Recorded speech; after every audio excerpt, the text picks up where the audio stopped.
Hello friends, welcome to DC line RM series में आपका स्वागत है। मैं हूं सीएस अनिल। बेटा, मेरे सीए फाउंडेशन के बच्चों, चैप्टर 6 के यूनिट 2 तक हम कंप्लीट कर चुके हैं। आई होप वहां तक आपने सारी वीडियोस देखी है। बेटा, अब हम शुरू करने जा रहे हैं चैप्टर 7, मोस्ट इंपॉर्टेंट चैप्टर्स हैं ये भी। यूनिट 1 है बेटा फिस्कल फंक्शन। तो चलो स्टार्ट करते हैं जल्दी से।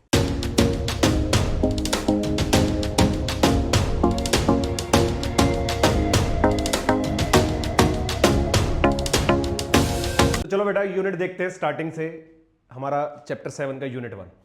बेटा, इसके अंदर हम बात कर रहे हैं, सबसे पहले देखो इंट्रोडक्शन टू गवर्नमेंट रोल। ये चैप्टर क्या है? बेसिकली फिस्कल फंक्शंस के बारे में बात हो रही है। फिस्कल वर्ड का मतलब होता है फाइनेंशियल, कि इकोनॉमी में फाइनेंशियल कंडीशंस कैसी हैं। तो जब भी हम फिस्कल वर्ड यूज करते हैं ना, तो that is covered under the governments rule, है ना। अगर मॉनेटरी टर्म आ जाए, मॉनेटरी पॉलिसी या मॉनेटरी रूल की बात करें हम, तो वो आता है आरबीआई के अंडर। आरबीआई मैनेज करता है मॉनेटरी से रिलेटेड। लेकिन जब फिस्कल पॉलिसीज होती है, एक होती है मॉनेटरी पॉलिसी, एक होती है फिस्कल पॉलिसी, राइट। तो जब फिस्कल वर्ड जब भी आता है तो यानी कि हम बात करते हैं गवर्नमेंट की। तो इस चैप्टर में थोड़ा सा ओवरव्यू समझते हैं। इस चैप्टर में हम बात कर रहे हैं कि गवर्नमेंट का रोल किस हद तक जरूरी है नेशन में। क्या गवर्नमेंट का रोल होना जरूरी भी है कि नहीं है, या सब कुछ प्राइवेट से ही चलता रहे तो काम चल जाएगा। क्या गवर्नमेंट का रोल होना जरूरी है? तो आप कहेंगे कि हाँ सर शायद होना जरूरी है, या कुछ बच्चे कहेंगे कि सर बिल्कुल होना चाहिए। कुछ बच्चे हो सकता है कहेंगे कि सर बिल्कुल जरूरी नहीं है गवर्नमेंट का रोल। तो देखो बात यह है कि कुछ जगहों पर गवर्नमेंट का रोल होना जरूरी है। मैंने क्या बोला? कुछ जगहों पर। अगर वहां गवर्नमेंट का इंटरवेंशन नहीं होगा तो इकोनॉमी सही से वर्क नहीं कर पाएगी, क्योंकि रिसोर्सेज का सही तरह से एलोकेशन करना।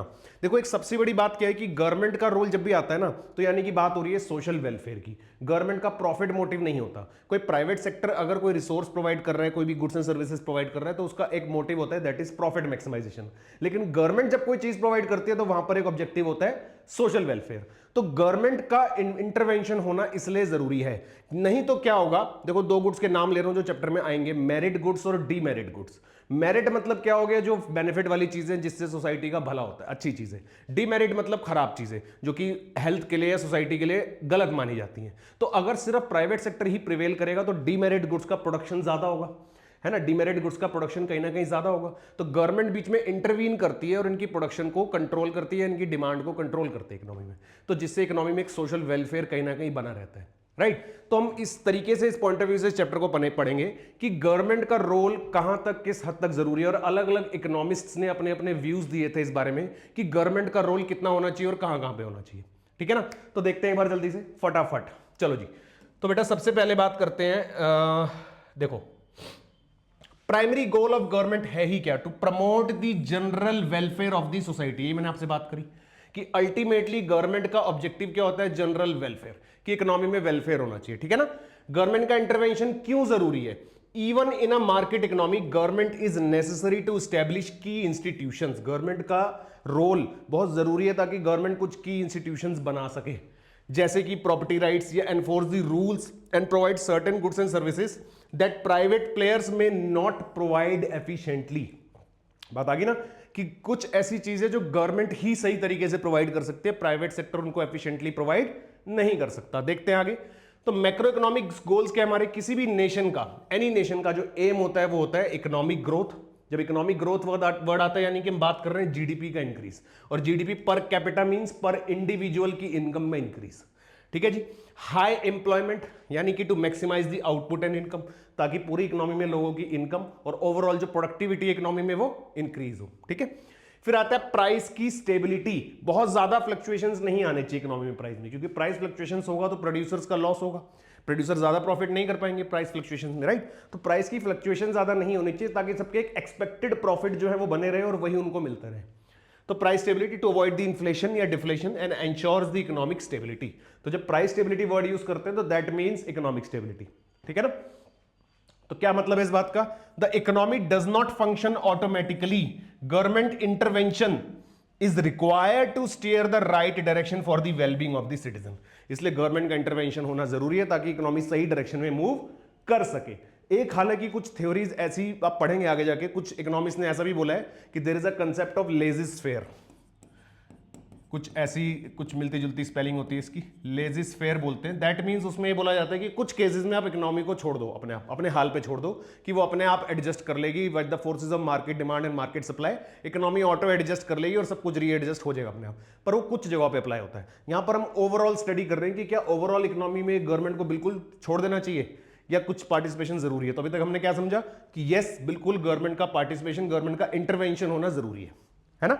चलो अब जो हमारा इकोनॉमिक सिस्टम है वो कैसे वर्क करता है। देखो इकोनॉमी में मेन चीज क्या है, स्कैरसिटी ऑफ रिसोर्सेज। उस स्कैरसिटी की वजह से ही चीजें चल रही है। स्कैरसिटी है तभी लोग काम कर रहे हैं, तभी लोग रिसोर्सेज को ज्यादा से ज्यादा गेन करने के लिए अर्न कर रहे हैं, ताकि वो अर्न करके रिसोर्सेज को अपने पास रख सके, राइट। तो scarcity of resources versus unlimited want, जो मेजर प्रॉब्लम है इकोनॉमी की, that is resources are limited but wants are unlimited, है ना। तो एक तीन तरह के इकोनॉमिक सिस्टम पढ़ते हैं बच्चों, कैपिटलिज्म, सोशलिज्म और मिक्स्ड। कैपिटलिज्म मतलब जहां पर सिर्फ और सिर्फ प्राइवेट सेक्टर एनफोर्स करती है, यानी कि मिनिमम गवर्नमेंट, मार्केट डिसाइड करती है जो भी होगा। सोशलिज्म मतलब जब गवर्नमेंट डिसाइड करती है, जहां पर प्राइवेट सेक्टर को कोई इंपॉर्टेंस नहीं दी जाती, मैक्सिमम गवर्नमेंट है। और मिक्स्ड मतलब जहां पर दोनों है, जैसे हमारी जो इंडियन इकोनॉमी है वो बेसिकली मिक्स्ड इकोनॉमी है, ठीक है ना। चलो नाउ अब जो हमारे एडम स्मिथ भाई साहब थे, फादर ऑफ इकोनॉमिक्स बोला जाता है जिनको, इनका था थोड़ा सा लिमिटेड रोल, लेकिन एक इंपॉर्टेंट रोल था इस बात को लेके। उन्होंने क्या कहा, the advocate of free market believe that government should only perform 3 functions. इनका फोकस था सिर्फ 3 बातों पे कि गवर्नमेंट का इंटरवेंशन जरूरी है, लेकिन सिर्फ इन 3 फंक्शंस में गवर्नमेंट फोकस करे, बाकी छोड़ दे। कौन से 3? अगर कंट्री को प्रोटेक्शन की जरूरत है, यानी नेशनल डिफेंस, कोई वॉर से, किसी चीज से, कोई बाहर से होने वाली किसी भी हमले से अगर बचना है, तो वो गवर्नमेंट की जिम्मेवारी है, वो गवर्नमेंट को देखना है, यानी national defence, protect from foreign invasion. Administrative of justice, कानून जो है वो भी गवर्नमेंट ही संभालेगी। कोई भी किसी को सजा देनी है क्रिमिनल, या किसी को किसी भी चीज के लिए जस्टिस चाहिए, किसी के साथ कुछ गलत होता है तो उसके लिए प्रॉपर जो सजा मिलेगी या जो भी एक न्याय मिलेगा किसी को, वो किसकी तरफ से मिलना चाहिए, गवर्नमेंट की तरफ से। उसमें प्राइवेट सेक्टर का कोई रोल नहीं होना चाहिए, ठीक है जी। यानी कि provide the law and order and protect the property rights, ठीक। Public work means build the and maintain the infrastructure. अब कोई ऐसी चीज है जिसके अंदर प्राइवेट सेक्टर्स को कोई बेनिफिट नहीं है, रोड वगैरह बनाने में प्राइवेट सेक्टर्स को कोई बेनिफिट नहीं मिलना, वो लोगों की एक सर्विस के लिए होने वाली चीज, राइट। तो इसके अंदर भी क्या बोला एडम स्मिथ ने कि ये भी गवर्नमेंट ही करे, जैसे कि build and maintain the infrastructure that is not profitable for private players, road, bridges, canals and postal system. ये ऐसी सर्विसेज है जिसके अंदर प्राइवेट सेक्टर्स को कोई खास बेनिफिट नहीं होता, ठीक है। तो इसलिए एडम स्मिथ ने कहा कि ये वाले काम किसको करने चाहिए, गवर्नमेंट को कर लेने चाहिए, ठीक है बच्चों। चलो आगे देखते हैं। फिर हमारे आए भाई साहब, इन्होंने एडम स्मिथ की बात तो ठीक थी, चलो जो बोली, इन्होंने अपना एक इंपॉर्टेंट कंट्रीब्यूशन दिया इस बात को लेके कि गवर्नमेंट के रोल को लेके। जो हमारा मेन मुद्दा इस चैप्टर में वो ये है कि गवर्नमेंट रोल या गवर्नमेंट का इंटरवेंशन क्या है और कहां तक होना चाहिए, है ना। तो इन्होंने बड़ी ही इंपॉर्टेंट बात बोली इस चैप्टर के लिए। अगर आपने इसकी जो बातें बताई अगर समझ ली तो आपका मोर देन हाफ चैप्टर तो वैसे ही कंप्लीट हो जाएगा, समझ लो। जो इनकी बताई हुई बातें अगर आपने अपने दिमाग में फिट कर ली, क्योंकि मेन चैप्टर में है ही वही, ठीक है ना। क्या है जरा बात करते हैं। तो रिचर्ड मसग्रे भाई साहब ने 1959 में, कब बच्चों, 1959 में, नोट कर लेना, classified the economic functions of the government into the 3 distinct categories. ये सबसे ज्यादा इंपॉर्टेंट टॉपिक है इस चैप्टर का, मैंने लिख दिया यहां पर कि गवर्नमेंट 3 डिस्टिंक्ट कैटेगरीज में अपनी सर्विसेज, अपने फंक्शंस परफॉर्म करती है या करने चाहिए गवर्नमेंट को। वो कौन से 3 फंक्शंस है, तीनों के बारे में बात करते हैं। तीनों से रिलेटेड कुछ पहले छोटी छोटी इंपॉर्टेंट बातें वो देख लेंगे जल्दी से। बेटा 3 है, एलोकेशन फंक्शन, रीडिस्ट्रीब्यूशन और स्टेबलाइजेशन फंक्शन। ये हमारे फिस्कल फंक्शंस है जो गवर्नमेंट के होते हैं, तीनों होने चाहिए या तीनों देखे जाते हैं इकोनॉमी में। तो जो एलोकेशन फंक्शन है उसका बेसिक मीनिंग अगर हम समझे तो दैट इज रिसोर्स एफिशिएंसी। ये डिटेल में आएगा, खाली ये नहीं कि मैंने आपको बता दिया कि एलोकेशन फंक्शन मींस दिस, ये इसका खाली कीवर्ड है याद रखने के लिए, हालांकि इसकी डिटेल में भी हम स्टडी करेंगे पूरा, ठीक है ना। रीडिस्ट्रीब्यूशन मतलब फेयरनेस होनी चाहिए और स्टेबलाइजेशन मतलब प्राइस की स्टेबिलिटी। ये कीवर्ड आप नोट कर लो अपने पास पहले जल्दी से। तीनों कीवर्ड्स के कुछ कुछ मतलब है जिनके हम डिटेल में जाएंगे अभी, ठीक है ना। देखो एलोकेशन में क्या लिखा, रिसोर्स एफिशिएंसी, मतलब कि गवर्नमेंट को एलोकेशन करना चाहिए रिसोर्सेज को और एफिशिएंट तरीके से करना चाहिए, क्योंकि अगर प्राइवेट सेक्टर्स एलोकेशन करेंगे रिसोर्सेज का तो वो अपने बेनिफिट के हिसाब से करेंगे। सोशल वेलफेयर तो ऑब्जेक्टिव है ही नहीं उनका ऑब्जेक्टिव क्या है, उनका ऑब्जेक्टिव है प्रॉफिट मैक्सिमाइजेशन, राइट। तो इसलिए गवर्नमेंट को रिसोर्सेज का एलोकेशन करना चाहिए और वो भी एफिशिएंट तरीके से, और उन गुड्स में किसमें होना चाहिए ज्यादा, जो कि मेरिट गुड्स है, जो इकोनॉमी के लिए अच्छा देते हैं, लोगों की हेल्थ के लिए खराब चीजें नहीं है, उस तरह के गुड्स में, राइट।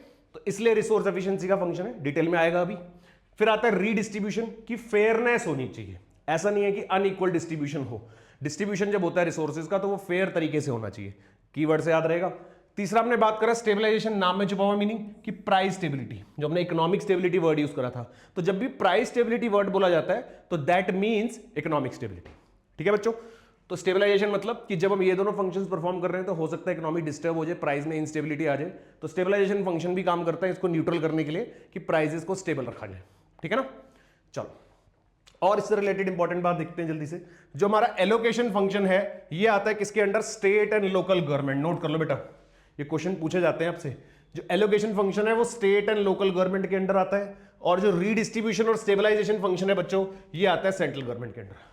ये जो दोनों फंक्शन है हमारे रीडिस्ट्रीब्यूशन और स्टेबलाइजेशन, ये आता है बेटा सेंट्रल गवर्नमेंट के अंडर, और जो एलोकेशन फंक्शन है वो आता है स्टेट गवर्नमेंट के under, state and local government. ठीक है जी, इतनी बात समझ आई। चलो फिर उसके बाद जो एलोकेशन और रीडिस्ट्रीब्यूशन फंक्शन है ये दोनों माइक्रो कंसेप्ट है। माइक्रो कंसेप्ट मतलब इंडिविजुअल लेवल पर डील होते हैं, इंडिविजुअल फॉर्म्स, इंडिविजुअल मार्केट के बेसिस पर। और जो स्टेबलाइजेशन फंक्शन है ये हमारा मैक्रो का कंसेप्ट है बच्चों। किसका कंसेप्ट है, मैक्रो का, यानी कि इकोनॉमी एज अ होल, पूरी इकोनॉमी के बारे में बात होगी इसके अंदर। ठीक है ना, तो याद रहेगा स्टेबलाइजेशन इज मैक्रो कंसेप्ट और एलोकेशन और रीडिस्ट्रीब्यूशन दोनों माइक्रो कंसेप्ट है। नोट कर लेंगे अपने पास जल्दी से। चलो जी, अब देखते हैं स्टार्टिंग में डिटेल से सारे फंक्शन जो हमने अभी कीवर्ड्स पढ़े, तीनों फंक्शंस के नाम याद हो गए, तीनों के कीवर्ड्स देख लिए, कौन स्टेट गवर्नमेंट और लोकल गवर्नमेंट देखती है, कौन हमारा सेंट्रल गवर्नमेंट देखती है, कौन माइक्रो के कंसेप्ट है, कौन से मैक्रो के कंसेप्ट है ना। अब डिटेल में देखते हैं। नाउ एलोकेशन फंक्शन इज, अब देखो आप इजीली कनेक्ट कर पाओगे, क्या होता है ये, correcting inefficiencies in the market, कि जो प्राइवेट सेक्टर्स की वजह से या फिर किसी भी और रीजन की वजह से जो इनएफिशिएंसीज क्रिएट होती है मार्केट में उसको ठीक करना। सीधे बात करूं तो जो इसका कीवर्ड था, रिसोर्सेज को एफिशिएंटली यूटिलाइज करना या एलोकेट करना, है ना। Why needed, the market sometimes fails to allocate the resources efficiently. Market failure है, एक तरह का मार्केट फेलियर है कि नहीं है, मार्केट फेलियर भी आपका डिटेल में आने वाला है। तो मार्केट जो है समटाइम्स रिसोर्सेज को सही तरीके से एलोकेट नहीं कर पाती, है ना। फोकस क्या है, ensuring that resources are used where they are most valued, यानी उनकी जहां पे सबसे ज्यादा वैल्यू है, जहां पे सबसे ज्यादा जरूरत है वहां पर एलोकेशन होना चाहिए रिसोर्सेज का। This involves the provision of public goods. Public goods का मतलब क्या है बच्चों, रोड्स, डिफेंस, जो पब्लिक के लिए कॉमन यूज वाली चीजें जो सब लोग कॉमनली यूज करते हैं उसको बोलते हैं पब्लिक गुड्स। ठीक है, which the private market will not provide. क्यों नहीं प्रोवाइड करेगी, क्योंकि उनको कोई इंसेंटिव ही नहीं है उसको प्रोवाइड करने में। प्राइवेट सेक्टर का अल्टीमेट ऑब्जेक्टिव है प्रॉफिट मोटिव, तो उनको ये सब प्रोवाइड करके कोई फायदा नहीं होता, इसलिए वो नहीं करेंगे प्रोवाइड। गवर्नमेंट का इंटरवेंशन क्यों जरूरी है, क्योंकि गवर्नमेंट माना जाता है कि गवर्नमेंट जो है वो सोशल वेलफेयर के लिए प्रोवाइड करेगी चीजें। ठीक है ना, इसलिए नेचर क्या है, this is a micro economic function है, मैं आपको याद करा चुका हूं पहले कि माइक्रो इकोनॉमिक का कंसेप्ट है। ठीक है ना, एलोकेशन। नाउ बात करते हैं रीडिस्ट्रीब्यूशन की। It is what, it is ensuring a fair distribution, सही तरीके से डिस्ट्रीब्यूशन, बराबर distribution, fair distribution of wealth and income. Main concept क्या है, इनकम और वेल्थ का सही डिस्ट्रीब्यूशन। क्यों जरूरी है, the market economy can lead to high inequality, rich getting richer and poor getting poor. तो इस चीज को करेक्ट करने के लिए ये गवर्नमेंट का फंक्शन एक जरूरी है, रीडिस्ट्रीब्यूशन, जिसके अंदर हमें फेयरनेस होनी चाहिए इनकम और वेल्थ की, कि ऐसा नहीं होना चाहिए कि रिच और रिच होता जा रहा है, पुअर और पुअर होता जाए। तो इस चीज को ठीक करना चाहिए, हमें रिसोर्सेज का डिस्ट्रीब्यूशन इस तरीके से करना चाहिए कि वो फेयर हो। ठीक है, इसके अंदर अगर आपको याद दिलाऊं तो हमने कंसेप्ट पढ़ा हुआ है पहले कभी आप बच्चों ने, दैट इज प्रोग्रेसिव टैक्सेशन, कि जितनी ज्यादा इनकम उतना ज्यादा टैक्स, है ना। कम इनकम होगी तो कम टैक्स या नील टैक्स, कम बिल्कुल कम वाली इनकम पे, थोड़ी इनकम बढ़ेगी तो थोड़ा टैक्स, ज्यादा इनकम बढ़ेगी तो और ज्यादा टैक्स, है ना। तो कैसे काम करता है देखो, the government adjust the distribution of income through, सबसे पहले तो taxes, taking more from rich, जिसको हम प्रोग्रेसिव टैक्सेशन बोलते हैं, अभी बताया, और transfer payments, giving benefits to the poor. Subsidies का नाम सुना है, वेलफेयर पेमेंट्स का नाम सुना है कि नहीं सुना, कि गवर्नमेंट जो है पुअर्स को सब्सिडीज प्रोवाइड करती है, यानी कि डिस्काउंटेड रेट पे चीजें प्रोवाइड करती है। राशन शॉप्स आपने सुना होगा, है ना। तो ये एक एग्जांपल मैंने लिया। तो इस तरह की चीजें प्रोवाइड करने से क्या होता है कि डिस्ट्रीब्यूशन एक फेयर हो जाता है, कि सबके पास चीजें इक्वल तरीके से पहुंच रही है। ठीक है जी, नेचर क्या है, दिस इज माइक्रो इकोनॉमिक्स, फिर से याद करा चुका हूं। ये वाला भी किसका कंसेप्ट है, माइक्रो का, ये भी माइक्रो लेवल पे ही डील होता है। ठीक है बच्चों, चलो नाउ द स्टेबलाइजेशन फंक्शन। अब क्या करना है, हमें इकोनॉमी को स्टेबलाइज करके चलना है। क्या होता है सबसे पहले तो, maintaining the economic stability and promoting growth. भैया इकोनॉमी में स्टेबिलिटी मेंटेन करो, फ्लक्चुएशंस नहीं आनी चाहिए ज्यादा। फ्लक्चुएशंस कैसे आएंगी, जब आप रीडिस्ट्रीब्यूशन कर रहे हो पीछे या एलोकेशन कर रहे हो रिसोर्सेज का, तो हो सकता है इकोनॉमी में प्राइसेस का फ्लक्चुएशन करना पड़ रहा हो गवर्नमेंट को। तो उन दोनों को ठीक करने के लिए एक तीसरा फंक्शन आ गया कहीं ना कहीं, कि इकोनॉमी में स्टेबिलिटी भी मेंटेन करनी है, उन दोनों फंक्शंस को ध्यान रखते हुए। क्यों जरूरी है? To prevent the economic fluctuations like high unemployment जैसे रिसेशन या हाई इन्फ्लेशन।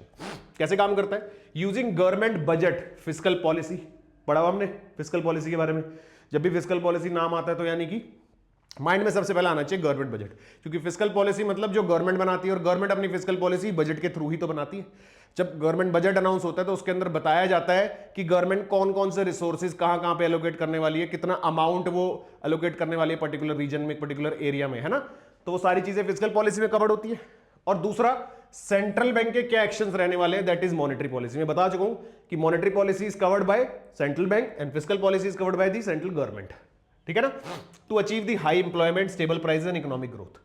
तो गवर्नमेंट अपने फिस्कल पॉलिसी से और आरबीआई अपनी मॉनेटरी पॉलिसी से इन चीजों को करेक्ट कर सकती है, ठीक है बच्चों। ये आता है हमारा मैक्रो इकोनॉमिक्स में। किसमें आता है? मैक्रो इकोनॉमिक्स में, ठीक है जी। चलो नाउ क्या क्या याद रखने वाली बात है? The national budget is the main tool through which the government perform these three functions. Allocation is efficiency, distribution is fairness और इक्विटी हम बात कर चुके हैं, स्टेबलाइजेशन इज स्टेबिलिटी और ग्रोथ, ठीक है। चलो आगे देखते हैं। नाउ एलोकेशन फंक्शन क्या होता है? Resource allocation, it refers to how the scarce resources that is land, labour, capital are distributed among the various uses to produce the goods and services. Goods and services को produce करने के लिए जो resources scarce है, जिन resources की कमी है, वो कैसे एलोकेट करे जाएं ताकि सही तरीके से प्रोडक्शन हो सके, ठीक है जी। प्रॉब्लम क्या है? Resources are limited but wants are limited. ये तो कॉमन प्रॉब्लम है इकोनॉमी की। गोल क्या है? To achieve the economic efficiency that is optimum use of resources with minimum waste. Wastage कम से कम हो और उनका ऑप्टिमम यूज ज्यादा से ज्यादा हो, ठीक है बेटा। आगे देखते हैं जल्दी से। Next is market versus government allocation. अब देखो, market allocation means based on demand and supply, price mechanism, consumer sovereignty and profit motive. जब हम मार्केट एलोकेशन वर्ड यूज कर रहे हैं तो दैट मींस हम बात कर रहे हैं प्राइवेट सेक्टर्स या मार्केट में जब ऑटोमेटिकली एडजस्टमेंट होता है रिसोर्सेज का या सप्लाई और डिमांड का, उसकी बात कर रहे हैं, राइट। कि ऑटो एडजस्टमेंट यानी मार्केट कैसे एलोकेट करती है। So it's on the basis of demand and supply, price mechanism, consumer sovereignty यानी कंज्यूमर जो बोलेगा वही बनेगा, या फिर प्रॉफिट मोटिव, ये बातें होती हैं। और जब गवर्नमेंट एलोकेशन होता है तो it is based on government budget कि गवर्नमेंट का रेवेन्यू और एक्सपेंडिचर के क्या डिसीजंस हैं, गवर्नमेंट ने अपने बजट में क्या मेंशन किया हुआ है कि हम कितना रेवेन्यू अर्न करेंगे और कितना एक्सपेंडिचर करेंगे, यानी कि प्री प्लान्ड तरीके से, है ना। Works well for private goods, ये जनरली किस में बात करते हैं? प्राइवेट गुड्स में। और इसमें हम बात करते हैं पब्लिक गुड्स और मेरिट गुड्स। मेरिट गुड्स में आपको डिस्कस कर चुका हूं। मेरिट गुड्स मतलब वो जिनसे सोसाइटी का बेनिफिट होता है, जो मॉरली अच्छे गुड्स माने जाते हैं इकोनॉमी में, ठीक है। और इसका ऑपोजिट डीमेरिट गुड्स क्या है? जो अच्छे नहीं माने जाते, लाइक टोबैको, अल्कोहल, ठीक है ना। चलो, why does government need to intervene? पूरा करक्स अभी तक समझ तो आई क्या? थोड़ा थोड़ा। अगर एक दो मेजर पॉइंट्स की बात करूं तो भैया सोशल वेलफेयर होना जरूरी है। प्राइवेट सेक्टर ही अगर प्रिवेल करता रहेगा तो सबको इक्वल यूटिलाइजेशन नहीं होगा रिसोर्सेज का, है ना। और कुछ चीजें ऐसी हैं जो प्राइवेट कर ही नहीं सकता चाह के भी। अब डिफेंस वाली चीजें प्राइवेट सेक्टर नहीं कर सकता। कोई प्राइवेट सेक्टर ऐसा नहीं जो पूरी कंट्री को किसी वॉर से बचा लेगा, है कि नहीं। वो गवर्नमेंट ही कर सकती है। तो ये एक दो बातें तो माइंड में समझ आ गई। और देखते हैं जल्दी से। एक तो market often fails to allocate the resources efficiently, नहीं कर पाती। क्यों? पहला रीजन है इम्परफेक्ट कंपटीशन होने की वजह से। Monopoly power leads to under production and high prices. Monopoly power होने की वजह से प्रोडक्शन कम होती है, प्राइसेस ज्यादा होते हैं। और public goods like defence, road, non rival, non excludable won't be provided by the market. ये वर्ड बेटा ध्यान से सुनेंगे। नॉन राइवल और नॉन एक्सक्लूडेबल का क्या मतलब है? जब हम प्राइवेट गुड्स की बात करते हैं, यानी कि जो प्राइवेट सेक्टर बनाता है वो कहीं ना कहीं क्या होता है? राइवलरी होते हैं। राइवलरी मतलब in competition to some goods होते हैं, सम ब्रांड। जैसे आप देखोगे सेम चीजें दो अलग अलग ब्रांड्स प्रोवाइड कर रही हैं, तो दोनों अपनी क्वालिटी मेंटेन करने के लिए क्या कर रही है? बेस्ट टू बेस्ट प्रोवाइड करने की कोशिश करते हैं, चाहे वो गुड्स हो या सर्विसेज हो, राइट। और वो एक्सक्लूडेबल भी हो सकती हैं। एक्सक्लूडेबल का मतलब क्या है? कि जो उसके लिए पे करेगा, जो भी उसके लिए पे करेगा वही यूज कर सकता है कि नहीं। लेकिन गवर्नमेंट की तरफ से जो चीजें प्रोवाइड होती है वो नॉन एक्सक्लूडेबल होती है, यानी वो सबके लिए अवेलेबल होती है। इसका आप एग्जांपल समझ लो, स्ट्रीट लाइट, है ना। स्ट्रीट लाइट में ऐसा तो नहीं है कि ये पर्सन इसको यूज करेगा, ये नहीं कर सकता। या फिर जो बेंचेस लगे होते हैं, आप पार्क्स में जो बेंचेस देखते हो वो नॉन एक्सक्लूडेबल है, उसके ऊपर एनीवन कैन सिट, राइट। तो जो गवर्नमेंट की तरफ से चीजें प्रोवाइड होती है वो नॉन राइवल और नॉन एक्सक्लूडेबल होती है, जो कि प्राइवेट सेक्टर कभी भी प्रोवाइड नहीं कर सकता। एक ये रीजन है गवर्नमेंट इंटरवेंशन का। फिर बात करते हैं incomplete market. Market fails to produce the enough merit goods, education और health care.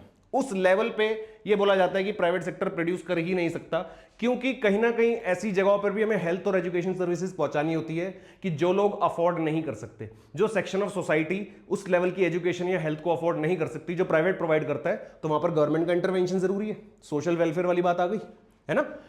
Common property resources, over use and exhaustion, that is environment और फिशिंग ग्राउंड्स। तो इसके अंदर क्या है, कॉमन प्रॉपर्टी रिसोर्सेज हैं जिसकी वजह से गवर्नमेंट का इंटरवेंशन जरूरी है। Now externalities, production consumption effects दी third parties, pollution, negative externalities. देखो एक्सटर्नैलिटीज जो होती है वो पॉजिटिव नेगेटिव दोनों हो सकती है। यहां पर हम बात कर रहे हैं कि कुछ ऐसे फैक्टर्स जो एक्सटर्नल है यानी आपके कंट्रोल से बाहर है, और वो प्रोडक्शन और कंजम्पशन जो आपकी थर्ड पार्टीज जैसे कि जिनकी वजह से पॉल्यूशन हो रहा है और नेगेटिव एक्सटर्नैलिटीज क्रिएट हो रही है। तो कोई ऐसी इंडस्ट्री सेटअप हो रही है जिनकी वजह से पॉल्यूशन निकल रहा है और एक तरह से नेगेटिव एक्सटर्नैलिटी है, क्योंकि वो अफेक्ट कर रहा है आगे सोसाइटी को, राइट? अफेक्ट कर रहा है कि नहीं कर रहा? तो इसलिए गवर्नमेंट का इंटरवेंशन होना जरूरी है। गवर्नमेंट इंटरवीन करेगी तो लिमिट सेट करेगी कि इतने लिमिट तक कहीं अलाउड है पॉल्यूशन, जो कि आपने देखा होगा शायद करते भी हैं गवर्नमेंट आसपास, है ना, कि ज्यादा पॉल्यूटेंट वाली चीजें तो उनको बंद करा देते हैं। और वो आपने देखा फैक्ट्रीज और इंडस्ट्रीज ज्यादातर कहां होती है, जो लोग जहां पर रहते हैं उनसे काफी दूर जाके होती है वो जगह, है ना। वो कहां पर होते हैं, यहां पर खाली खाली जगह होती है, इंडस्ट्रियल एरियाज आपने देखा होगा अलग होते हैं, है कि नहीं। तो ये कहीं ना कहीं गवर्नमेंट का इंटरवेंशन ही तो है। उसके बाद factor immobility leads to unemployment and inefficiency. अब फैक्टर इमोबिलिटी मतलब फैक्टर एक जगह से दूसरी जगह मूव नहीं कर सकता।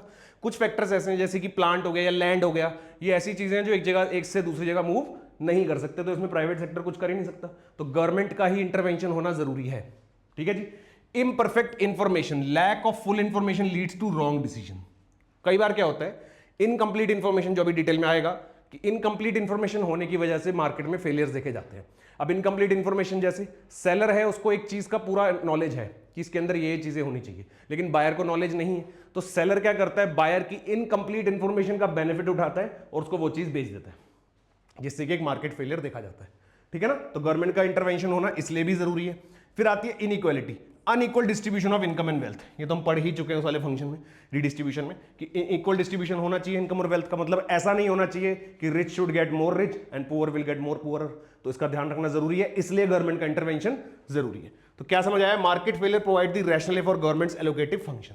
तो मोटा मोटा ये समझ आया कि मार्केट फेलियर जहां पर भी होता हुआ नजर आ रहा है वहां पर गवर्नमेंट का इंटरवेंशन जरूरी हो जाता है। ठीक है बच्चों, चलो आगे देखते हैं। How does government influence the allocation. क्या बात कर रहे हैं कि गवर्नमेंट कैसे इन्फ्लुएंस करती है एलोकेशन को, कौन कौन से इंस्ट्रूमेंट यूज करती है। सबसे पहले एक तो डायरेक्टली खुद ही प्रोड्यूस करना शुरू कर देगी, मतलब खुद पूरी तरीके से कंट्रोल लेना, मतलब खुद ही जाके डायरेक्टली प्रोड्यूस करना शुरू कर देना। Government produces goods itself, that is electricity और पब्लिक ट्रांसपोर्ट। अगर इलेक्ट्रिसिटी और उसमें बात करें तो गवर्नमेंट ही तो है मेनली, है ना। प्राइस मैकेनिज्म में क्या आ गया, टैक्सेस और सब्सिडीज को मैनेज करना, जो हमने बात करी थी प्रोग्रेसिव टैक्स की, रिच के ऊपर ज्यादा टैक्स लगा दो, पुअर के ऊपर कम लगा दो, इवन उसको सब्सिडीज प्रोवाइड कर दो। तो सब्सिडी और tax concession. Encourage the production of social welfare goods, जो सोशल वेलफेयर वाली चीजें उसको ज्यादा एनकरेज करो, ज्यादा टैक्स लगाओ, यानी डिस्करेज करो consumption of demerit good, that is cigarettes and alcohol. कैसे डिस्करेज करा जा रहा है, इसके ऊपर टैक्सेस ज्यादा लगाए जा रहे हैं।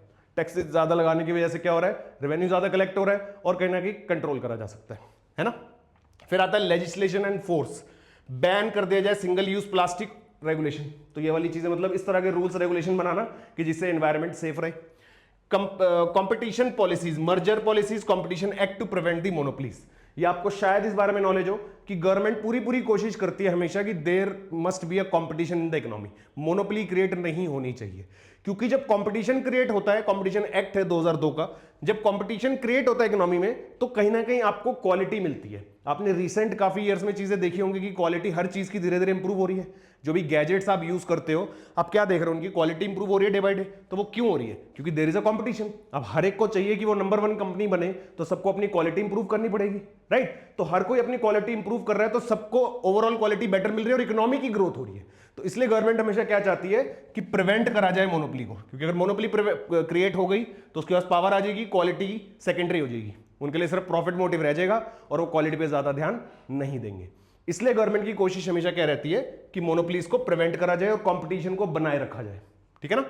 फिर आती है regulatory activities like licensing, minimum wages, location directives, कि भैया आपको लाइसेंस होना जरूरी है इस चीज का, मिनिमम इतने वेजेस होने जरूरी है। तो इन सब चीजों से एक प्रोटेक्शन मिलती है लोगों को, है ना, कि भैया मिनिमम वेजेस हमें इतने मिलेंगे, एक भरोसा हो जाता है।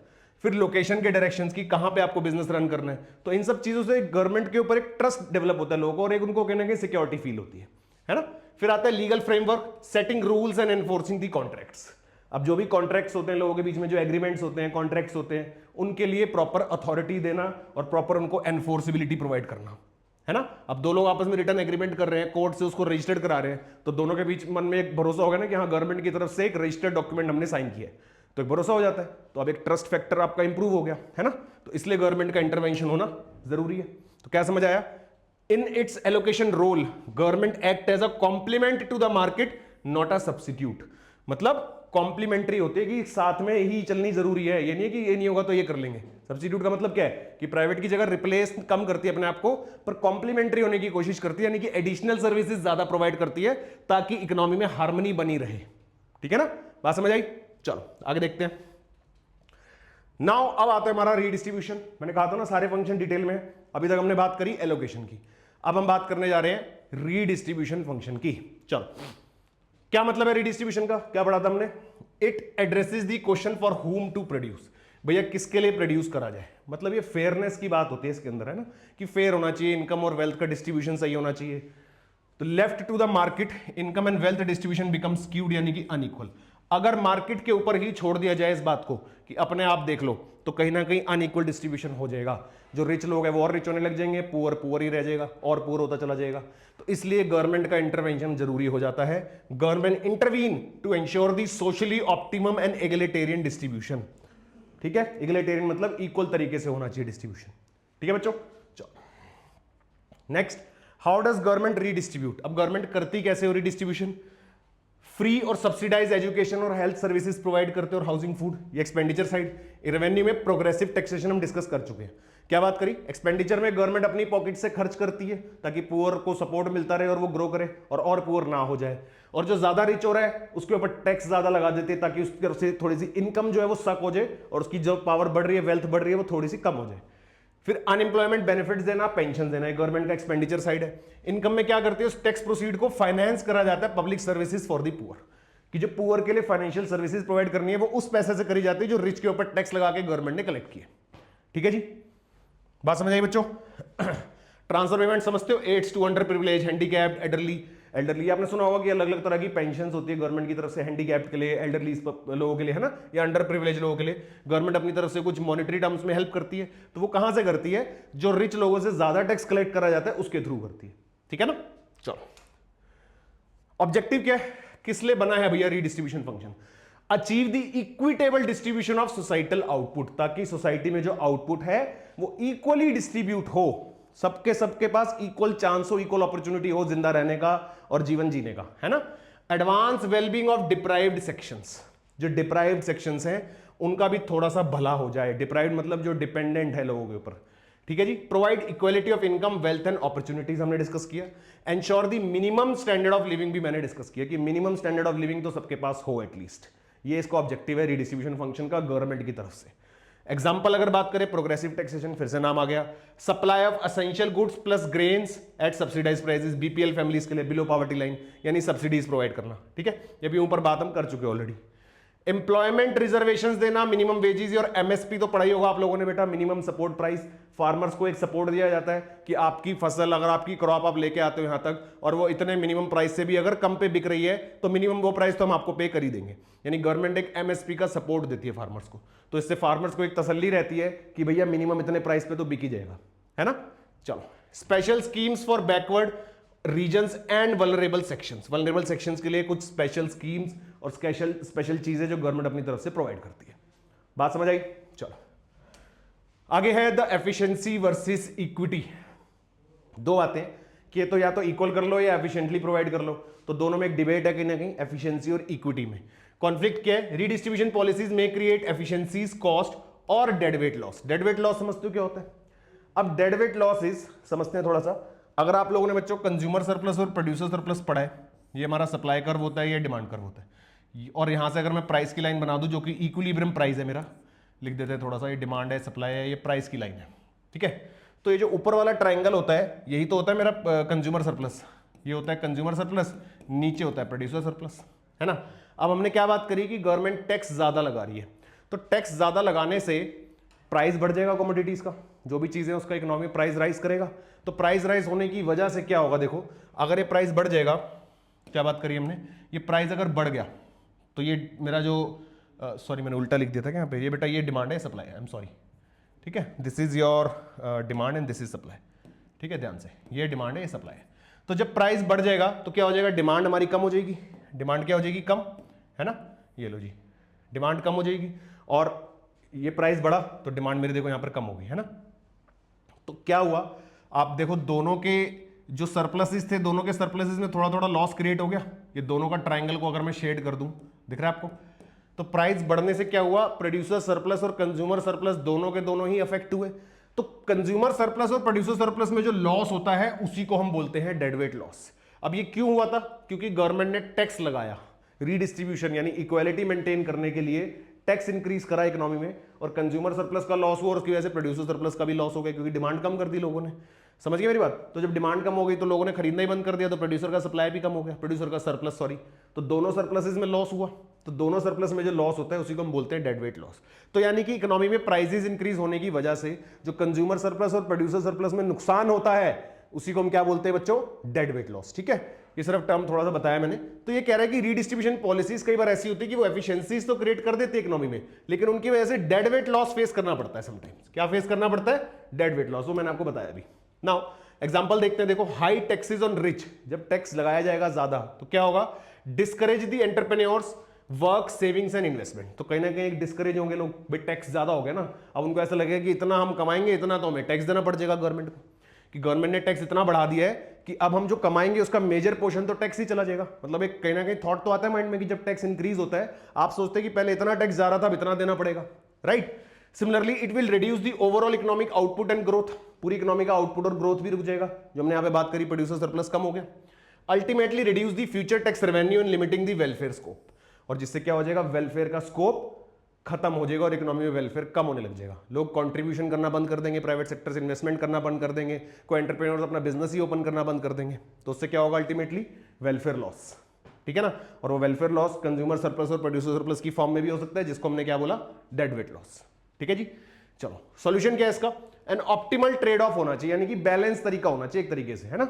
Optimal trade off between equity and efficiency, कि इक्विटी और एफिशिएंसी दोनों मैनेज करके चला जाए। Redistribution should be done with minimal efficiency cost, कि एफिशिएंसी का नुकसान कम से कम हो, इस तरीके से रीडिस्ट्रीब्यूशन हो। अब टैक्सेस अगर बढ़ाए जा रहे हैं तो इस तरीके से बढ़ाया जाए या उस लेवल तक बढ़ाया जाए कि जहां तक इकोनॉमी में सारे प्रोड्यूसर्स और एंटरप्रेन्योर्स उसको झेल पाए, सिर्फ उतने लेवल तक। ठीक है ना, चलो नाउ स्टेबलाइजेशन फंक्शन, बेटा हमने एलोकेशन पढ़ लिया, रीडिस्ट्रीब्यूशन पढ़ लिया, अब बारी है स्टेबलाइजेशन की। और इसके अंदर हमने क्या बात करी थी, प्राइस स्टेबिलिटी, और price stability is equal to economic stability, है ना। तो चलो what is macro economic stability, और ये मैक्रो इकोनॉमिक कंसेप्ट है, यानी पूरी इकोनॉमी में बात होती है, इसकी भी याद रखना। इकोनॉमी का आउटपुट जो है प्रोडक्शन कैपेसिटी के इक्वल हो जाए, यानी कि जितनी प्रोडक्शन हो रही है इकोनॉमी में उतना ही आउटपुट डिमांड भी हो रहा है और उतना ही सप्लाई हो रहा है, सीधी सी बात है ना। टोटल स्पेंडिंग जो है टोटल आउटपुट के बराबर, फुल इंप्लॉयमेंट होना चाहिए लेबर रिसोर्सेज का, low and stable inflation, fluctuation in prices ना हो या कम से कम हो, दैट इज स्टेबलाइजेशन, या that is the meaning of macro economic stability. ठीक है, थ्योरेटिकल बेसिस पे derived from Keynesian propositions, market economy does not automatically generate the full employment and price stability। कह रहे हैं कि इकोनॉमी अपने आप कभी भी स्टेबिलिटी पे नहीं आती, इसको लाना पड़ता है, उसके अंदर कुछ चीजें ऐसी करनी पड़ती है कि इकोनॉमी प्राइस स्टेबिलिटी या इकोनॉमिक स्टेबिलिटी लेवल पर पहुंचे जहां पर ये सारी चीजें हमें देखने को मिले। ठीक है ना, गवर्नमेंट मस्ट परस्यू दी डेलिबरेट स्टेबलाइजेशन पॉलिसीज। अभी हमने बात करी कि इकोनॉमी में कुछ ना कुछ कंट्रीब्यूशन गवर्नमेंट का होना चाहिए, तब हम प्राइस स्टेबिलिटी या इकोनॉमिक स्टेबिलिटी की बात कर सकते हैं। Without government intervention stability possible नहीं है, क्योंकि देखो होगा क्या, अगर सिर्फ प्राइवेट सेक्टर प्रिवेल करेगा तो वो हमेशा प्राइस ज्यादा से ज्यादा रखने की कोशिश करेंगे। भाई किसी भी चीज की आर्टिफिशियल डिमांड क्रिएट कर दो, मतलब पहले शॉर्टेज लगा दो कि एकदम से है ही नहीं, लोग डिमांड करने लग जाए, फिर उसको रिलीज कर दो हाई प्राइस पे, तो लोग लेंगे भाग भाग के, फिर तो क्या होगा, प्रॉफिट ज्यादा होने लग जाएंगे, पर प्राइसेस की फ्लक्चुएशन देखो कितनी ज्यादा हो रही है, तो इकोनॉमी में स्टेबिलिटी मेंटेन नहीं हो पाएगी। तो इसलिए गवर्नमेंट का इंटरवेंशन होना बहुत जरूरी है, तभी ये स्टेबिलिटी देखी जा सकती है। ठीक है जी, चलो नाउ किस लिए जरूरत है, देखो फिर से, markets have inherent tendency to create business cycle, booms and recessions. Chapter 5 में हमने पढ़ा कि इकोनॉमी में बूम्स और रिसेशन आते रहते हैं, एक आर्टिफिशियल ये है हमारे पास, ठीक है, एक इनहेरेंट टेंडेंसी कि ऐसा होता ही होता है, मतलब ऐसा देखा गया है कि चलता आ रहा है बिजनेसेस में या इकोनॉमी में कि बूम आएगा फिर रिसेशन आएगा, मतलब अप्स एंड डाउन जिसे हम बोलते हैं बिजनेस में, वो आते ही रहते हैं, राइट। तो without intervention instabilities that is recession और inflation may prolong and cause the hardship. Government अगर बीच में ना आए तो वो जो रिसेशन का टाइम है जिसमें इन्फ्लेशन हो जाता है बहुत ज्यादा, वो ज्यादा लंबे समय तक चल सकता है और इकोनॉमी डिस्टर्ब हो सकती है ना। स्टैगफ्लेशन एक अच्छी बहुत प्यारी टर्म है। स्टैगफ्लेशन क्या है कि जहां पर इन्फ्लेशन भी है और अनएम्प्लॉयमेंट भी है, दोनों एक साथ, कॉम्प्लेक्स प्रॉब्लम अराइज हो जाती है।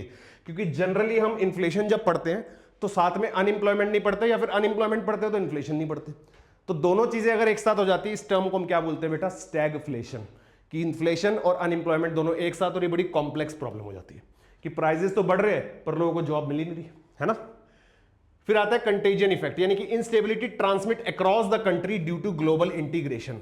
ये बात हमने पहले पढ़ी है ना, कि अगर एक चीज कहीं से स्टार्ट होते तो वर्ल्ड वाइड फैल सकते हैं। बिजनेस साइकिल में पढ़ी ये बात कि कंटेजियस होती है कहीं ना कहीं ये चीजें, कि अगर एक इकोनॉमी में कुछ भी होता है तो because of trade relationship between the countries ये स्प्रेड हो सकती है। ग्लोबल इंटीग्रेशन होने की वजह से एक कंट्री से अगर कोई चीज चलती है तो वो दूसरी इकोनॉमी तक भी पहुंच सकती है। ठीक है ना। चलो, what does stabilization function cover? Labour employment and capital utilization, overall output and income, कि भैया ओवरऑल आउटपुट कितना इकोनॉमी में और इनकम कितनी जनरेट हो रही है। फिर आती है जनरल प्राइस लेवल कितना है, बैलेंस ऑफ पेमेंट और रेट ऑफ इकोनॉमिक ग्रोथ। एक बात बताओ, ये सारी चीजें आपने मैक्रो इकोनॉमिक्स के फंक्शंस में आज तक पढ़ी है, तो वही सारे के सारे हमारे क्या है, स्टेबलाइजेशन फंक्शन। जो मैक्रो इकोनॉमिक्स में जितनी भी चीजें होती है उन सबको न्यूट्रल करके चलना है स्टेबलाइजेशन। ठीक है ना, कि overall output income, general price level, balance of payment और रेट ऑफ इकोनॉमिक ग्रोथ, ये सब चीजों को हम किस में ध्यान रखते हैं, हमारे स्टेबलाइजेशन फंक्शन में। ठीक है बच्चों। चलो, नाउ कौन कौन से पॉलिसी टूल्स यूज होते हैं स्टेबलाइजेशन में? एक तो मॉनेटरी पॉलिसी और फिस्कल पॉलिसी। फिर से याद दिला दूं, मॉनेटरी पॉलिसी मतलब आरबीआई, फिस्कल पॉलिसी मतलब सेंट्रल गवर्नमेंट। और फिस्कल पॉलिसी पढ़ते ही माइंड में क्या आना चाहिए, बजट। मॉनेटरी पॉलिसी मतलब मनी से रिलेटेड कोई भी, मनी सप्लाई, है ना। तो control the money supply and interest rates. एक तो ऐसे स्टेबलाइज करा जा सकता है कि मनी के सप्लाई को और इकोनॉमी में इंटरेस्ट रेट्स को मेंटेन करके चला जाए ताकि स्टेबिलिटी बनी रहे, लोग लोन ज्यादा से ज्यादा ना लेने लग जाए या बहुत कम भी ना ले रहे हो, तो एक मेंटेन रेट में चल रहा हो, है ना। और फिस्कल की बात करें तो uses the government expenditure and taxation. Government expand जो अपने गवर्नमेंट एक्सपेक्टेड टैक्स और एक्सपेक्टेड एक्सपेंडिचर और एक्सपेक्टेड रेवेन्यूज अपने मेंशन करती है बजट में, उसके तरीके से, है ना। फिर आता है affects the consumption, investment and prices. Monetary policy से इकोनॉमी में क्या इफेक्ट होता है, कंजम्पशन भी इफेक्ट होती है, इन्वेस्टमेंट भी, और प्राइसेस तो होते ही हैं। और यहां पर क्या होता है, it affects the aggregate demand directly. Government चाहे तो एक्सपेंडिचर और रेवेन्यू के बेसिस पर एग्रीगेट डिमांड बढ़ा भी सकती है और कम भी कर सकती है। ठीक है, चलो, तो इनसे हम स्टेबिलिटी ला सकते हैं इकोनॉमी में। फिस्कल पॉलिसी एक्शंस में इकोनॉमिक सिचुएशन अगर हम बात करें, जैसे मान लो रिसेशन है या हाई अनएम्प्लॉयमेंट चल रहा है, तो गवर्नमेंट क्या करेगी, गवर्नमेंट स्पेंडिंग बढ़ा देगी, टैक्सेस कम कर देगी, या दोनों भी कर सकती है। कि भाई देखो ऑलरेडी रिसेशन चल रहा है, तो अब लोगों की परचेजिंग पावर को अगर बढ़ाना है तो गवर्नमेंट क्या करेगी, अपने खर्चे बढ़ाना शुरू कर देगी या टैक्स का बर्डन लोगों पे से हटाना शुरू कर देगी। राइट। टाइप्स ऑफ पॉलिसीज को हम क्या बोलते हैं, एक्सपेंशनरी फिस्कल पॉलिसी। ध्यान रखनी है बात, जब इकोनॉमी में ऑलरेडी रिसेशन है या अनएम्प्लॉयमेंट है तो इकोनॉमी क्या करती है या गवर्नमेंट क्या करती है, एक्सपेंशनरी फिस्कल पॉलिसी लेके आती है। एक्सपेंशनरी फिस्कल पॉलिसी में लोगों को बूस्ट करा जाता है कि लोग ज्यादा डिमांड करें, और वो कैसे होगा, या तो गवर्नमेंट स्पेंडिंग को बढ़ा के या टैक्सेस को कम करके। याद रहेगा बच्चों।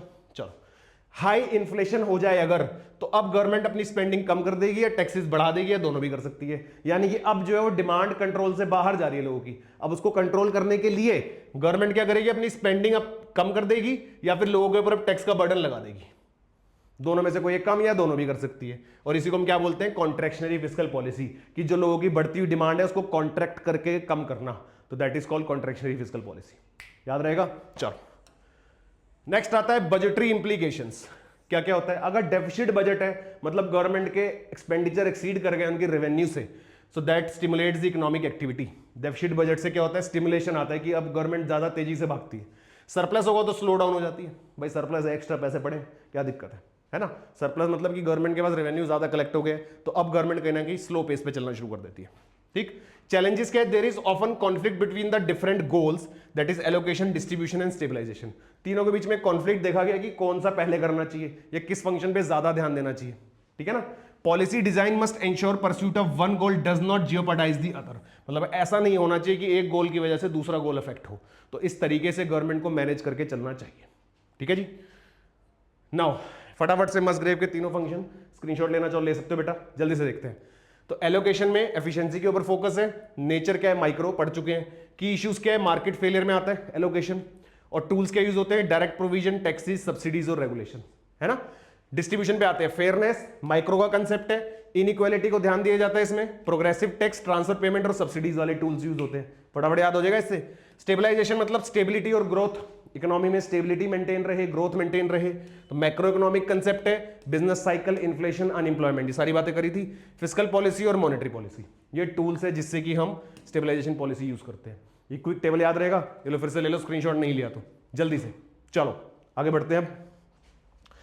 नाउ फिस्कल फेडरलिज्म, अब ये क्या चीज है, ये क्या नई चीज आ गई भाई, ये भी हमारा रिचर्ड मसग्रेवी था, तीनों फंक्शन तो बता दिए। अब उसने कहा फिस्कल फेडरलिज्म, डेफिनेशन देखेंगे, deals with the division of government functions and financial relations among the different level of government, कि भैया there should be a fiscal federalism, कि ये जो हमने बात करी है गवर्नमेंट के फंक्शंस की, इनका डिवीजन, कि कौन कौन सी लेवल की गवर्नमेंट जो है वो कौन कौन सा फंक्शन संभालेगी, ठीक है, और फाइनेंशियल रिलेशन जो है क्या क्या है, डिफरेंट लेवल ऑफ गवर्नमेंट्स के आपस में फाइनेंशियल रिलेशन किस तरीके के हैं, तो ये कौन बताता है, financial fiscal federalism. Sorry, Musgrave की प्रिस्क्रिप्शन क्या थी कि सेंट्रल या federal government responsible for stabilization and redistribution, क्या बात करी हमने, सेंट्रल और फेडरल गवर्नमेंट ये क्या करेगी, रिस्पॉन्सिबल रहेगी स्टेबलाइजेशन और रीडिस्ट्रीब्यूशन फंक्शन के लिए, और स्टेट या लोकल गवर्नमेंट रिस्पॉन्सिबल रहेगी एलोकेशन के लिए, मैं आपको स्टार्टिंग में ही बता चुका हूं, अगर आपको ध्यान हो तो, है ना, बताया था स्टार्टिंग में, ये लो देख लो जल्दी से, बताया था कि नहीं बताया था, फटाफट देखेंगे, ये लो जी, एलोकेशन वाला कौन देखेगा, स्टेट और लोकल गवर्नमेंट, रीडिस्ट्रीब्यूशन और स्टेबलाइजेशन कौन देखेगा, सेंट्रल गवर्नमेंट, बता दिया था। चलो वापस आ जाएंगे तो ये लो, यहां तक बात समझ आई बच्चों। नेक्स्ट, इंडियन फेडरल स्ट्रक्चर कैसा है, इंडिया में federation of 28 states and 8 union territories है, कॉन्स्टिट्यूशनल बेसिस पर आर्टिकल 246 है, divide the power through 3 list, article 246 में बताया गया है कि तीनों जो टाइप ऑफ गवर्नमेंट है उनके पास कौन कौन सी पावर्स है, ठीक है जी, यूनियन लिस्ट, स्टेट लिस्ट और कॉन्करेंट लिस्ट। यूनियन में क्या है, पार्लियामेंट्री ओनली, सब्जेक्ट एग्जाम्पल में defence, foreign affairs, atomic energy और रेलवेज एंड करेंसी, याद रहेंगे ये बातें आपको। यूनियन लिस्ट में किस तरह की लेजिस्लेटिव अथॉरिटी है और कौन कौन से इसमें कवर्ड होते हैं, ये सारे मेंशन्ड है, ये बात कर रहे हैं आर्टिकल 246 के हिसाब से, ठीक है बच्चों। स्टेट लिस्ट में है state legislature only, police, public health, in agriculture, local government, ये सारा किसमें आता है, स्टेट लिस्ट के अंदर। कॉन्करेंट लिस्ट में बोथ पार्लियामेंट एंड स्टेट दोनों आ जाते हैं, इसमें एजुकेशन, क्रिमिनल लॉ, फॉरेस्ट और मैरिज, ये सारी चीजें किसमें आ जाती है बेटा, कॉन्करेंट लिस्ट में, ठीक है जी, बात समझ आई। In case of conflict the concurrent list subjects central law prevails, central law क्या करती है, प्रिवेल करती है। Now revenue division between the centre and states, किस तरीके से रेवेन्यू डिवाइडेड है, जो हमारे सेंटर और स्टेट है वो कौन कौन से तरह का रेवेन्यू कलेक्ट कर सकते हैं, ठीक है, सिलेबस का पार्ट है आपका और डेफिनेटली पूछा जा सकता है। तो सेंटर की टैक्स पावर्स क्या है, मेजर टैक्सेस, जो बड़े बड़े टैक्सेस होते हैं, taxes on income other than agriculture, जो कॉर्पोरेशन टैक्स यानी कंपनीज के जो टैक्स होते हैं, कस्टम एंड एक्सपोर्ट ड्यूटीज समझते हैं आप लोग, यूनियन एक्साइज ड्यूटीज, फिर आता है सेंट्रल जीएसटी यानी जो सेंट्रल गवर्नमेंट कलेक्ट करती है जीएसटी, फिर सिक्योरिटी ट्रांजैक्शन टैक्स, इसको शॉर्ट में एसटीटी भी बोलते हैं। ये होता है बेटा जब आप शेयर्स में ट्रेडिंग करते हो तो उसके ऊपर आपको एक टैक्स देना होता है, जब भी आप शेयर परचेज करते हो, सेल करते हो, तो उसके ऊपर आपको प्रॉफिट होगा, वो प्रॉफिट आपको एसटीटी पे करने के बाद आपको मिलेगा। इस एक तरह से टीडीएस होता है, but in the terms of stock exchange market उसको हम एसटीटी बोलते हैं, that is securities transaction tax, ठीक है जी। नेक्स्ट आता है tax on capital value of the asset excluding agricultural land, ये सारे किसके अंदर कवर्ड है हमारे पास, सेंटर के, ठीक है जी। चलो स्टेट के पास एग्रीकल्चर आ गया, इसमें लैंड रेवेन्यू आ गया, taxes on land and building, taxes on electricity, vehicle, tolls, profession, और सीजीएसटी जैसे हमने उसमें कवर किया था सेंट्रल के लिए, तो स्टेट के लिए आ गया SGST, excise duties on certain item, example liquor. Tax exemption में property of union exempt from state taxation, property and income of states not liable to be taxed by the centre, ठीक है जी। चलो constitutional provision for revenue transfers article 268 से 281, जो आपकी book में as it is articles दिए हुए हैं, एज इट इज आपको पढ़ाए जा रहे हैं, जिनके नाम और उनके किस चीज में वो कवर्ड होते हैं वो पूछे जा सकते हैं आपसे एग्जाम में, ठीक है ना। तो फटाफट से देख लेते हैं। Article 268 is the duties levied by the union but collected and appropriate by the state. क्या बताया गया आर्टिकल 268 में, वो ड्यूटीज जो यूनियन लगाती है लेकिन कलेक्ट कौन करती है, उसको स्टेट, ठीक है जी। Article 270 is taxes levied and collected by union and distributed between the union and states as prescribed in clause 2। Article 271 में surcharge on the certain duties and taxes for purpose of the union. 275 में statutory grants in aid from the union to certain states, जो यूनियन से state में जाती हैं। Article 282 is grants for any public purpose. 293 is loans for any public purpose, किसी public purpose के लिए कोई भी लोन, ठीक है जी। Now finance commission, the heart of the fiscal federalism. Finance commission एक अथॉरिटी है, नाम सुना होगा आपने, क्या काम है इसका mainly? Constitutional basis is article 280, ये तो सबसे पहले याद रखना है कि फाइनेंस कमीशन कौन से आर्टिकल में है? 280 के, आर्टिकल 280 के अंडर, है ना। नेचर क्या है? कॉन्स्टिट्यूशनली मैंडेटेड बॉडी है। पर्पस क्या है? Institutional mechanism for resource transfer from centre to state. भाई सेंटर टू स्टेट में जो रिसोर्सेज का ट्रांसफर होगा उसके लिए एक मैकेनिज्म प्रोवाइड करना, ठीक है ना। फंक्शंस क्या होते हैं इसके? Distribution of net proceeds of taxes between union and state and among the state, कि भैया यूनियन और टैक्स के बीच में जो टैक्सेस, जो पैसा इकट्ठा होगा उसका बंटवारा कैसे होगा, तो वो ये डिसाइड करता है ना। और स्टेट्स का भी आपस में कैसे डिसाइड होगा, स्टेट्स जो एक स्टेट और दूसरी स्टेट कैसे, किस बेसिस पर उस अमाउंट को आपस में बांटेंगी, ठीक है ना। ग्रांट इन एड यानी कि हेल्प के तौर पे पैसा देना। Determine principle and quantum of states in need, अगर किसी स्टेट में बहुत ज्यादा कोई जरूरत पड़ जाए पैसों की तो वो इस फाइनेंस कमीशन डिसाइड करेगी कि कितना पैसा देना है, ठीक है ना। पंचायत एंड म्युनिसिपैलिटीज ग्रांट्स यानी कि recommended measures to augment the resources of local bodies. फिर उसके बाद any other matter referred by president in interest of the sound finance, या कोई भी ऐसा मैटर जो लगता है कि फाइनेंस से रिलेटेड है वो ये फाइनेंस कमीशन देखेगी, ठीक है बच्चों, सिंपल है। चलो की कंसेप्ट अगर देखें, vertical equity deciding the share of all states in central revenue. Horizontal equity में allocation of shares among the states. जब हॉरिजॉन्टली बात कर रहे हैं तो सेम लेवल पर स्टेट्स के बीच में, जब वर्टिकली बात कर रहे हैं तो सेंटर से स्टेट के बीच में, है ना। नेट डिविजिबल पूल एनडीपी यानी gross tax revenue of the union minus cesses and surcharge. Cess क्या होता है? जब टैक्स ऑन टैक्स होता है उसको हम सेस बोलते हैं, and surcharge. Since 2000 amendment divisible pool includes all taxes of the union, जितने भी टैक्सेस है वो सारे के सारे इसमें इंक्लूडेड है, ठीक है बच्चों। चलो 15th फाइनेंस कमीशन आया था 2021 से 2026 का, लेटेस्ट है ना। कॉन्स्टिट्यूट 27 नवंबर 2017 में। बैकग्राउंड क्या है? एबॉलिशन ऑफ प्लानिंग कमीशन जो उसको खत्म कर दिया। Distinction between plan and non plan expenditure removed. Introduction of GST 2017 में आया था जीएसटी, तो ये सारा किसके अंदर कवर्ड है? हमारा फाइनेंस कमीशन जो 21 से 26 वाला है। वर्टिकल डिवोल्यूशन, स्टेट का share in central taxes 41%। For 21-26 जो परसेंटेज आपको जो याद रखना है वो ये है, 41% का डिस्ट्रीब्यूशन होता है। नोट अगर लेके तो 14th financial commission recommended 42%, 1% reduction to provide the newly formed union territories of Jammu and Kashmir and Ladakh, क्योंकि लेटेस्ट भी बनी है तो उसकी वजह से 1% का एक और रिडक्शन हो गया, नहीं तो 42% था, ठीक है जी। चलो criteria for distribution among the states, क्या क्राइटेरिया रहेगा? एक तो इनकम डिस्टेंस देखा जाएगा, यानी distance of states income from highest income state. एक हाईएस्ट इनकम स्टेट से कितना ज्यादा डिस्टेंस है, कितना गैप है बीच में। फिर देखा जाएगा एरिया कौन सा है, फिर population according to 2011 census. Demographic performance देखा जाएगा, यानी reward of population control efforts, कि किस तरीके से पॉपुलेशन कंट्रोल मेजर्स वहां पे फॉलो हो रही है। फिर फॉरेस्ट एंड इकोलॉजी किस तरह की है वहां की, टैक्स और फिस्कल एफर्ट्स किस तरह के हैं उस स्टेट के, ठीक है जी। इनके बेसिस पर हम क्या करेंगे? डिस्ट्रीब्यूशन करेंगे। आगे गुड्स एंड सर्विसेज टैक्स, थोड़ा सा आपके पास सिलेबस में मेंशन है बेटा, पता है आपको goods and services tax, I hope सबको थोड़ा थोड़ा नॉलेज होगा। जीएसटी इज ये एक तरह का इनडायरेक्ट टैक्स है, और इसकी टैगलाइन क्या थी? वन नेशन वन टैक्स, यानी कि एक तरह का इनडायरेक्ट टैक्स है। सबसे पहले तो ये पता होना चाहिए, GST is an indirect tax, right. अब इनडायरेक्ट टैक्स मतलब कि जा तो आप ही की पॉकेट से रहे, जा भी गवर्नमेंट के पास ही रहे, लेकिन आप डायरेक्टली पे नहीं कर रहे गवर्नमेंट को। जब आप कोई भी गुड्स एंड सर्विसेज पे करते जो इंक्लूसिव ऑफ टैक्स होती हैं, तो आपने उस गुड के प्राइस के साथ उसका टैक्स भी पे कर दिया उस शॉपकीपर को, उस सेलर को, या उस सर्विस प्रोवाइडर को, है ना।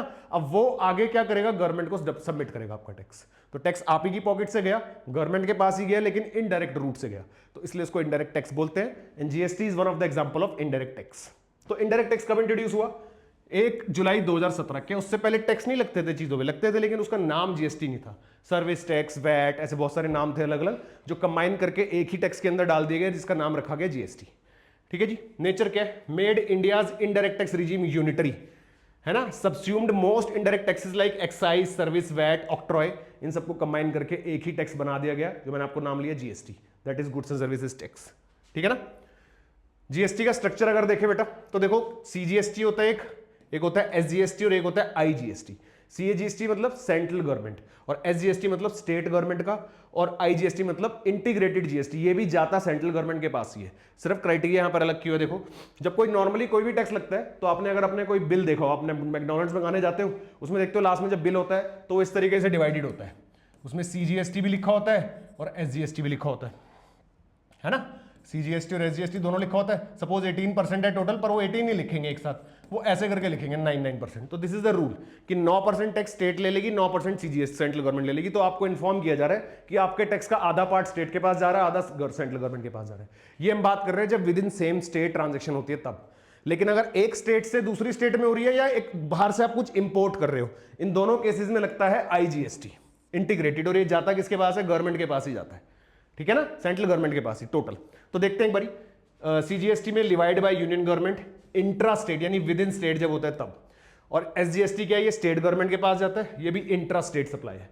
और ये क्या होता है? Union government collected and distributed, ये होता है इंटर स्टेट सप्लाई, इंपोर्ट और एक्सपोर्ट के केस में, ये हमने डिस्कस किया। तो तीन तरह के टैक्स देखे जाते हैं। एक यूटी जीएसटी भी होता है, लाइक स्टेट की तरह यूनियन टेरिटरी टैक्स भी हो सकता है, ठीक है ना। CGST and SGST rates are equal for any goods और सर्विसेज। इक्वल का मतलब ये है कि जो भी टोटल रेट ऑफ जीएसटी होता है उस गुड के ऊपर, वो हाफ हाफ डिवाइड हो जाता है। तो हाफ डिवाइड होगा तो इक्वल ही रहेगा, है ना, इसलिए। चलो जी, जीएसटी काउंसिल। अब क्योंकि जीएसटी एक्ट आया तो एक अथॉरिटी का बनना जरूरी था जो सारी जीएसटी से रिलेटेड सारे मैटर्स को मैनेज करेगी। कोई भी डिस्प्यूट अराइज होता है ना, तो उसके लिए एक अथॉरिटी होनी चाहिए। तो सुप्रीम कोर्ट वर्डिक्ट था मई 2022 का कि union and state legislature have equal, simultaneous and unique powers. किस किस के पास? यूनियन और स्टेट लेजिस्लेचर के पास क्या रहेगी? इक्वल, साइमल्टेनियस और यूनिक पावर्स रहेगी to make the GST laws. Recommendation of GST council are not binding on them. Binding नहीं है, ये 2022 का सुप्रीम कोर्ट का वर्डिक्ट है कि यूनियन और स्टेट लेजिस्लेचर के पास अपने खुद की पावर से जीएसटी लॉज और रूल्स बनाने की, ठीक है जी। एक उसके बाद एक चीज है बेटा, जीएसटी कॉम्पनसेशन। एक्चुअली क्या हुआ था, जब जीएसटी इंट्रोड्यूस हुआ था नया नया, तो कुछ स्टेट्स को जीएसटी इंट्रोड्यूस होने की वजह से लॉस हुआ था, कुछ स्टेट्स को। तो उस लॉस को कॉम्पनसेट करने के लिए, एक जीएसटी कंपनसेशन का कंसेप्ट आया कि जो भी लॉस हुआ उसका कंपनसेटरी पार्ट जीएसटी की तरफ से आपको पे किया जाएगा, जीएसटी अथॉरिटीज की वजह से, मतलब गवर्नमेंट की तरफ से, ठीक है। और वो कुछ टाइम तक चला, फिर उसका टाइम एक्सीड भी हुआ, फिर डिसकंटिन्यू हो गया। तो why? To compensate states for revenue loss from shift from production based to consumption based taxation. क्योंकि जीएसटी में कंजम्पशन बेस्ड आ गया था कि फाइनली जो कंज्यूम करेगा वो टैक्स देगा। पीरियड क्या था ओरिजिनली? देखो मैंने कहा था ना एक्सटेंड हुआ है, originally 5 years, extended due to Covid pandemics. Covid pandemic की वजह से थोड़ा एक्सटेंड भी हो गया। सोर्सेज क्या थे? Cess levied on luxury and demerit goods credited to compensation fund. तो कहां डाल दिया इसको उठा के? कंपनसेशन फंड में। आप बेटा जीएसटी ना आगे अभी डिटेल में पढ़ोगे, जब आप आगे लेवल्स में जाओगे, अपने सीए इंटर में एंटर करोगे, तो वहां पर आपको पूरा डिटेल में पढ़ने को मिलेगा जीएसटी। ये तो सिर्फ इंट्रोडक्टरी पार्ट है, सिर्फ बताया जा रहा है क्या होता है, ठीक है ना। So top GST compensation receiving states कौन कौन सी थी? महाराष्ट्र, कर्नाटक, गुजरात, तमिलनाडु, पंजाब। बहुत ही ज्यादा इंटरेस्टिंग टॉपिक है, आप जब अभी हायर लेवल्स पे जाओगे तो आपको डेफिनेटली पढ़ने को मिलेगा, ठीक है ना। कंपनसेशन रिलीज 2022-23, देखो इतना टोटल कंपनसेशन रिलीज हुआ, 1,15,662 करोड़, ठीक है बेटा, समझ आया। चलो जी, उसके बाद है expenditure responsibilities. Level of government, central government के पास कौन कौन सी रिस्पॉन्सिबिलिटी है? डिफेंस की, foreign affairs, foreign trade, exchange management, money and banking, interstate transport and communication. ये सेंट्रल गवर्नमेंट के पास सारी रिस्पॉन्सिबिलिटीज है कि इनसे रिलेटेड जो भी खर्चा होगा वो सेंट्रल गवर्नमेंट करेगी। फिर स्टेट गवर्नमेंट कौन से रिलेटेड करेगी? Agriculture, industry, health, education, police, state roads and infrastructure. यानी कि थोड़ा सा लोअर लेवल, अगर आप ध्यान से देखें तो ये मेजर चीजें होगी, बड़ी बड़ी ओवरऑल इकोनॉमी वाली। थोड़ा नीचे लेवल पे आ गए तो किसका दे दिया हमने? किसको दे दी रिस्पॉन्सिबिलिटी? स्टेट गवर्नमेंट को। फिर बात आई लोकल बॉडीज यानी पंचायत और म्युनिसिपैलिटीज, यानी और स्मॉलर लेवल पे आ गए तो water supply, sanitation, local roads, electricity, public utility services. तो ये किसको दे दी हमने? लोकल बॉडीज को। फिर आगे कंकरेंट लिस्ट, इसके अंदर क्या थी? Both centre and state responsible. Current list में कौन कौन से मैटर डाले गए जिसमें सेंटर और स्टेट दोनों इक्वली रिस्पॉन्सिबल होंगे, ठीक है बच्चों, क्लियर हुआ कि नहीं हुआ? फिर आती है बोरोइंग पावर्स। बोरोइंग पावर्स हमें दो आर्टिकल्स मेंशन्ड है, 292 और 293।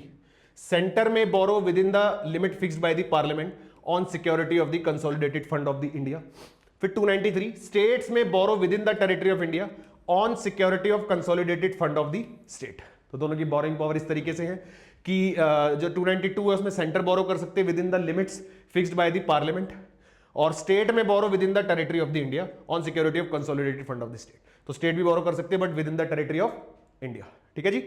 If a state is indebted to centre over a previous loans it need centre's consent to borrow further. अगर सेंट्रल गवर्नमेंट से पहले से ही लोन लिया हुआ है तो आगे फर्दर लोन लेने से पहले उसको सेंट्रल गवर्नमेंट से परमिशन लेनी पड़ेगी। अगर वो परमिट मिलेगा तो ही आगे फर्दर लोन ले सकती है, ठीक है जी। क्लियर ही बच्चों बात? चलो तो ये हुआ आपका चैप्टर फिनिश। चैप्टर 7 का यूनिट 1 कर दिया खत्म। अब करेंगे यूनिट 2। बहुत ही ज्यादा इंटरेस्टिंग चैप्टर है। सारे यूनिट्स में आपको अपनी गवर्नमेंट की, अपनी कंट्री की गवर्नमेंट के बारे में डिफरेंट डिफरेंट बातें पता चलेंगी, है ना। तो आई होप सारे कंसेप्ट अच्छे से क्लियर हो रहे होंगे। मेन टॉपिक क्या है इस चैप्टर के अंदर, फिर से जो तीनों फंक्शंस है ना, एलोकेशन, रीडिस्ट्रीब्यूशन और स्टेबलाइजेशन फंक्शन, ये जरूर करने हैं। इस चैप्टर के तीनों फंक्शंस आपको बहुत अच्छे से आने चाहिए बच्चों, ठीक है। चलो बेटा, मिलते हैं नेक्स्ट वीडियो में, तब तक के लिए keep learning and all the best.